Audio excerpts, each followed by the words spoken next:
السلام علیکم ورحمۃ اللہ وبرکاتہ۔ وعلیکم السلام ورحمۃ اللہ۔ پیارے آقا، میرا نام صدف وحید ہے۔ میرے ابو کا نام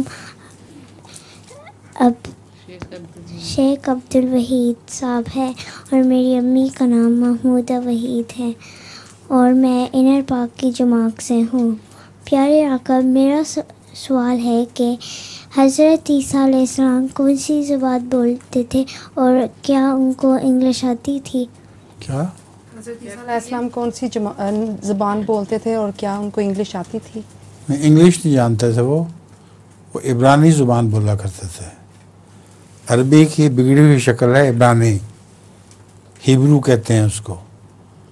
تو حضرت عیسیٰ علیہ السلام ہیبرو میں باتیں کیا کرتے تھے۔